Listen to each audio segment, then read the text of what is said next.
காலையில எழுந்துக்கும்போது சமைக்கிற வேலையோட சேர்த்து இந்த கிளீனிங் வேலையும் முடிச்சிடணும்னு சொல்லிட்டு ஒவ்வொரு நாளும் நினச்சிக்கிட்டே இருப்பேன். டைம் போக சொல்லவே, சரி இந்த வேலை வந்து முடிக்கிறதுக்கு கொஞ்சம் லேட் ஆயிடும். இன்னைக்கு வேண்டாம், நாளைக்கு இல்ல நாளான்னைக்கு இப்படியே நாள் தள்ளி போய்க்கிட்டே இருந்தது.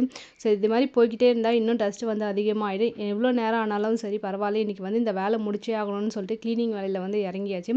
ஸோ ராதாகிருஷ்ணன் ஃபோட்டோ மேல வந்து அவ்வளோ டஸ்ட் படிஞ்சிருந்தது ரொம்ப அசிங்கமா. ஸோ அந்த டஸ்ட் எல்லாம் வந்து தொடச்சு விட்டுட்டு, அதுக்கப்புறம் அந்த ஆர்ட்டிஃபிஷியல் மணி பிளான்ட்லேயே வந்து ஒரு ஒரு லீஃப்ல வந்து அவ்வளோ டஸ்ட் இருந்தது. ஸோ அதெல்லாம் ஒண்ணொண்ணா பார்த்து தொடச்சிட்டு இருந்தேன். ரொம்ப அழுத்தி தொடச்சோம்னா அந்த லீஃப் எல்லாம் ஒரு மாரி கொட்டுற மாரி இருந்தது.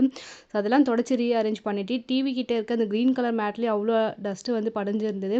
ஸோ அந்த மேட் போட்டா அடியில வந்து டஸ்ட் வராதுன்னு நினைச்சேன். அத தாண்டியும் அவ்வளோ டஸ்ட் எப்படி தான் வந்து சேருதுன்னு தெரியல. ஸோ எல்லாமே வந்து முடிச்சுட்டு, அதுக்கப்புறம் சிஸ்டம், அப்புறம் ஹால்ல இருக்க விண்டோஸ், கிச்சன்ல இருக்க விண்டோஸ்லயும் வந்து ஒண்ணொண்ணா வந்து பார்த்து பார்த்து வந்து கொஞ்சம் ஸ்லோவா தான் வந்து விண்டோஸ் கிட்டலாம் வந்து பொறுமையா வேலை செஞ்சுட்டு, ஈர துணி போட்டு நல்லா தொடச்சு வச்சுட்டு, இந்த வேலை முடிக்கிறதுக்கே ஒரு 2 கிட்ட ஆயிடுச்சு. அதுக்கப்புறம் தான் லஞ்சே வந்து சாப்பிட ஆரம்பிச்சேன்.